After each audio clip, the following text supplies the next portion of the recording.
Bismillahirrahmanirrahim. Assalamualaikum warahmatullahi wabarakatuh. Waalaikumsalam warahmatullahi wabarakatuh. Jumpa lagi belajar fisika bersama Pak Nur Syam. Bersyukur kepada Allah, alhamdulillahirabbil alamin. Bersalawat kepada Nabi. Allahumma shalli wa sallim ala sayyidina Muhammad wa ala alihi wa sahbihi ajma'in. Amma ba'd. Anak-anak sekalian, semoga kalian sehat ya dan tetap semangat. Hari ini pertemuan terakhir belajar di semester genap.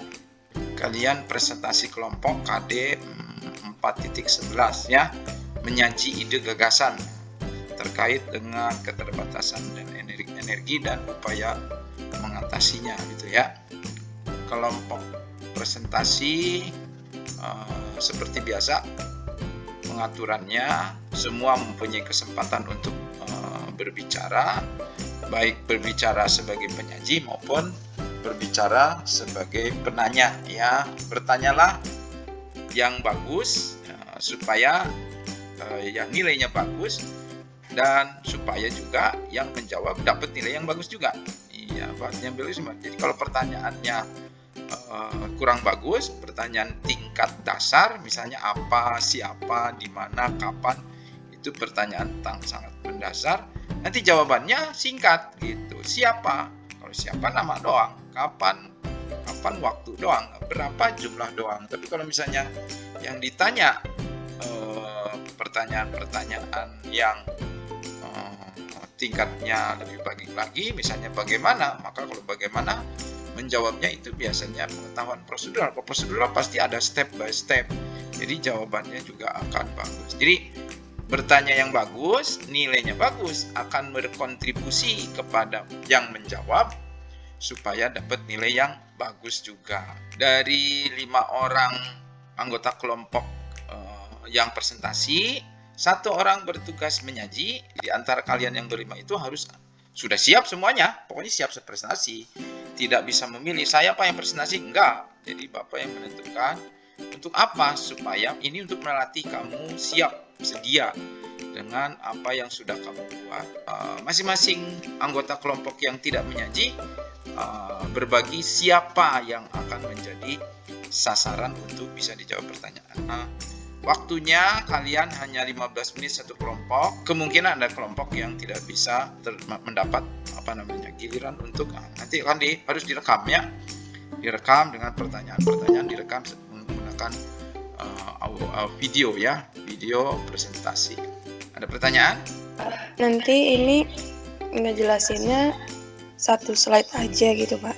Enggak 1 slide, pilih aja. Mungkin 2 slide juga bisa. Pilih sendiri, Pak. Pilih sendiri. Jadi kalau misalnya enzim yang ditunjuk, ya tidak harus slide-nya enzim, slide-nya yang lain yang berkaitan, yang dirasa bisa yang perlu dijelasin gitu. Iya, yang perlu dijelasin aja, begitu. Ya. Assalamualaikum warahmatullahi wabarakatuh. Waalaikumsalam warahmatullahi wabarakatuh. Selamat pagi. Selamat pagi Bapak Nur Syam yang terhormat dan teman-teman yang saya banggakan. Saya Kevin Marcelino, mewakili dari kelompok 1. Pada kesempatan kali ini saya ingin memaparkan presentasi tentang hasil kerja kelompok saya, yaitu energi tak terbarukan.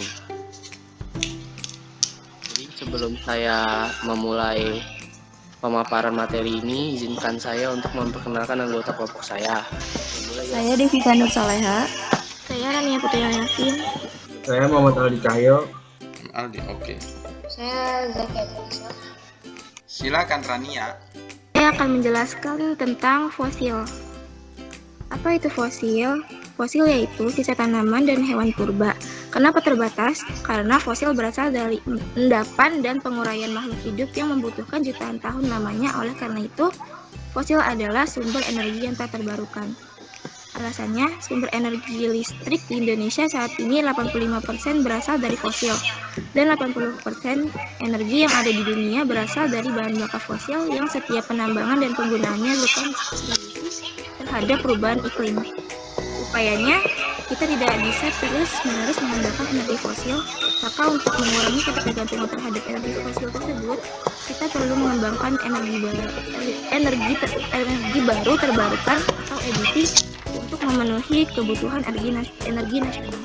Saja yang saya jelaskan, kurang lebihnya mohon maaf. Oke, kasih tepuk tangan dulu dong buat kelompok 1. Yuk. Jadi yang bertanya kelompok 2, 2, 4, 6. Siapa? Abio kelompok berapa Abio? 7. Kelompok 7, Abio. Bapak tulis dulu ya. Kelompok 2 siapa? Davina. Ya, Davina. Ya. Kelompok 4 udah. Kelompok 6 siapa tadi? Rangga? Iya, Pak. Iya. Jadi memang harus siap sedia dulu. Saya tanya. Nanti kalau nggak kebagian nanya, nilainya justru malah tidak lengkap begitu. Ya, harus segera jika kesempatan itu supaya kamu terlatih. Bila ada kesempatan, daftar aja dulu karena ada waktu untuk menyiapkan begitu. Ya. Oke. Tadi siapa kelompok 1 yang presentasikan Rania ya? Berarti Iya, Pak. silakan Devita, Kevin, Zakia sama Aldi mau memilih siapa berunding. Bapak kasih waktu 1 menit. Siapa yang memilih Davina, siapa yang memilih Jovan, siapa yang memilih Rangga, dan siapa yang memilih Abio. Silakan Davina. Assalamualaikum warahmatullahi wabarakatuh. Nama saya Davina Dono Kamalina dari kelompok 2. Saya bertanya, apa saja yang termasuk sumber energi fosil dan apakah sumber fosil ini perlu dilestarikan? Oke. Makanya harus konsentrasi ke orangnya. Jadi jangan semua orang memperhatikan semua pertanyaan. Tidak. Satu orang hanya memperhatikan satu orang lagi. Pertanyaan saya adalah dikatakan sumber energi listrik di Indonesia saat ini 85% berasal dari fosil. Nah, cara pengolahan energi fosil itu gimana caranya, Pak? Silakan yang konsentrasi Abio silakan. Ya, pertanyaan dari saya adalah apakah ada upaya lain untuk menjaga ketergantungan energi fosil agar tetap terjaga? Jika ada, mohon dijelaskan. Saya Devita ingin menjawab pertanyaan dari Rangga. Ya, jadi kan tadi Rangga nanya bagaimana cara pengolahan fosil menjadi listrik kan. Jadi saya di sini mau menjelaskan energi fosil itu biasanya dijadikan bahan bakar untuk pembangkit listrik tenaga uap. Jadi prosesnya itu pertama air dari tandon dipompa ke pemanas. Sebelum dibakar, batu baranya itu diproses penghancuran menjadi serbuk biar lebih mudah terbakar. Terus setelah serbuknya dibakar dan terjadi proses pemanasan, air akan berubah menjadi uap. Kemudian uap air itu dialirkan ke turbin dan memutar turbin yang dihubungkan dengan generator. Nah, generator itu berputar kemudian menghasilkan listrik. Ya. Saya Muhammad Aldi Cahyo ingin menjawab pertanyaan dari Jovan. Tadi pertanyaan Jovan kan, kenapa kelompok saya lebih memilih energi fosil daripada energi tak terbarukan lainnya? Karena fosil itu termasuk sumber daya yang paling banyak di Indonesia. Dan sumber energi listrik di Indonesia itu saat ini 85% berasal dari fosil. Jadi kita lebih memilih fosil untuk kita paparkan di sini. Saya Zakia Tunisa izin menjawab pertanyaan dari Davina. Pertanyaannya itu apa saja energi fosil itu? Nah, energi fosil itu terdiri dari gas bumi, terus ada minyak bumi, gas alam, serta ada batu bara. Nah, untuk tadi kan Davina menjelaskan katanya apa bisa dilestarikan. Nah, untuk energi fosil ini tidak bisa dilestarikan, hanya bisa digantikan dengan energi lain. Karena kalau misalnya dilestarikan butuh waktu sekitar berjuta-juta tahun lamanya. Saya izin jawab pertanyaan Abio ya, Pak. Oke, silakan. Pertanyaannya, apakah ada upaya lain untuk menjaga fosil agar tetap bertahan? Tadi kan udah dijelasin, fosil itu nggak bisa dilestarikan Pak, bisanya diganti sama energi alternatif lain. Soalnya energi fosil itu lama-lama akan habis, terus cara menghasilkan juga butuh berjuta-juta tahun. Silakan closing kelompok 1. Ya, Terima kasih atas perhatiannya Bapak Nursan dan teman-teman.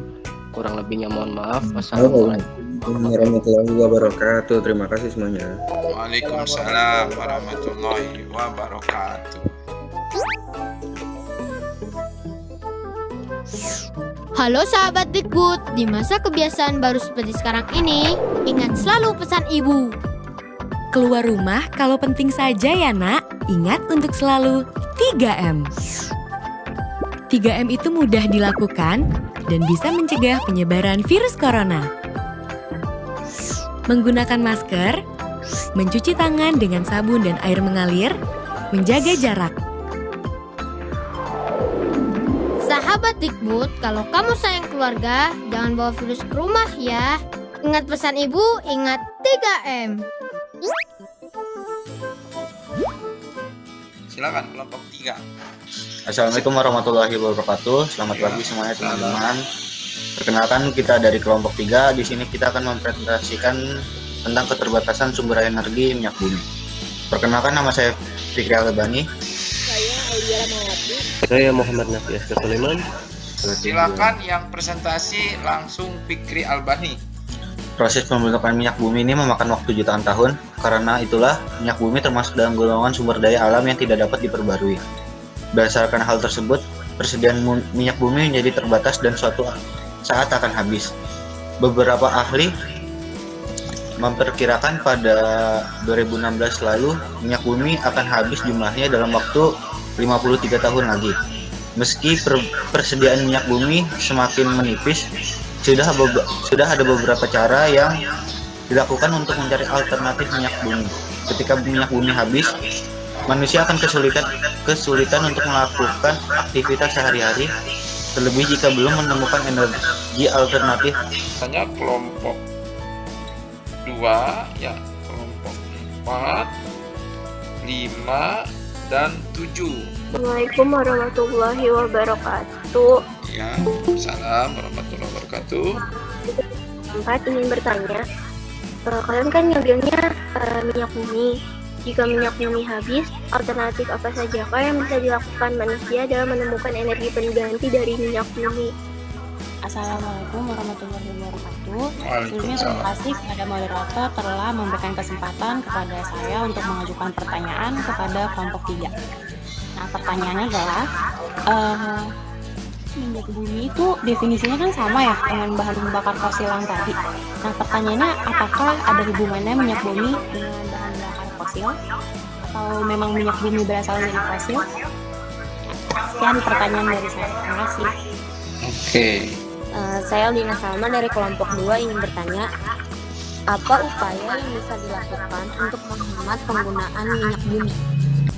Dan Nanda Tasya dari kelompok 5 akan bertanya, apa dampak minyak bumi jika habis? Saya akan menjawab pertanyaan dari Nanda Tasya. Pertanyaannya itu dampak dari minyak bumi, yaitu penggunaan minyak bumi untuk bahan bakar kendaraan ataupun dalam perindustrian yang mengeluarkan karbon dioksida dapat menyebabkan terjadinya pencemaran udara. Nah, karbon dioksida tersebut dapat menyebabkan pemanasan global yang Menjawab pertanyaan dari Aldina. Pertanyaannya, apa upaya yang bisa dilakukan untuk menghemat penggunaan minyak bumi? Yang pertama, mengurangi pemakaian kendaraan pribadi. Yang kedua, memanfaatkan fasilitas kendaraan umum. Yang ketiga, mulai bersepeda atau berjalan kaki. Yang keempat, mulai memanfaatkan sumber energi alternatif. Yang kelima, menggunakan bahan-bahan daur ulang. Saya akan menjawab pertanyaan dari Naila. Pertanyaan Naila tuh tadi, jika minyak bumi itu habis, energi alternatif apa saja yang bisa kita gunakan? Nah, kalau untuk ya seperti kita tahu kan energi minyak bumi bakalan habis tuh, kalau nggak salah tuh ada ahli yang bilang tuh dalam 53 tahun lagi energi minyak bumi itu bakal berkurang. Untuk energi alternatif yang kita gunakan tuh bila terjadi hal seperti itu, ya contohnya seperti energi air tuh yang biasanya digunakan pemanfaatannya sebagai PLTA atau pembangkit listrik tenaga air. Kemudian ada energi bioenergi atau energi organik tuh yang biasanya tuh terbuat tuh dari misalkan dari jasa-jasa hewan atau kotorannya atau mungkin sampah-sampah pada lingkungan tuh pemanfaatannya tuh kalau salah tuh jadi energi biomasa atau biogas. Kemudian tuh ada opsi lain tuh ada energi tata surya tuh yang lumayan terkenal banget sekarang tuh. Seperti kita lihat tuh banyak sekarang mungkin di negara maju itu lebih banyak menggunakan energi surya tuh dengan panel-panel suryanya. Kemudian ada energi angin, mungkin lebih terkenal di berbagai negara Eropa tuh, banyak kincir anginnya kan. Kurang lebihnya mohon maaf dari kelompok 3. Wabillahi wal taufiq wal hidayah. Wassalamualaikum warahmatullahi wabarakatuh. Waalaikumsalam warahmatullahi wabarakatuh. Oke, terima kasih. Silakan closing untuk kelompok 6. Oke, terima kasih untuk yang memperhatikan semuanya, dan terima kasih juga untuk Pak Nursian telah memberikan waktu untuk berpresentasi. Kurang lebihnya dari saya mohon maaf. Wabillahi taufiq wal hidayah. Assalamualaikum warahmatullahi wabarakatuh. Oke, anak-anak, jadi kelompok berapa yang belum? Kelompok 2, kelompok 4, dan kelompok 7 ya. Kamu berarti tinggal merekam presentasinya ya. Semoga ini jadi bagian melatih kamu untuk siap berbicara, karena bagaimanapun kemampuan berbicara, menyaji adalah kemampuan penting untuk bisa menunjukkan performa kamu memiliki kompetensi baik pengetahuan, keterampilan maupun sikapnya. Sikapnya dalam hal ini adalah kesantunan berbahasa gitu ya. Keterampilan menyaji presentasi maupun keterampilan menyaji dalam bentuk bicara. Begitu ya. Pengetahuannya adalah bagaimana kamu menguasai apa yang kamu presentasikan.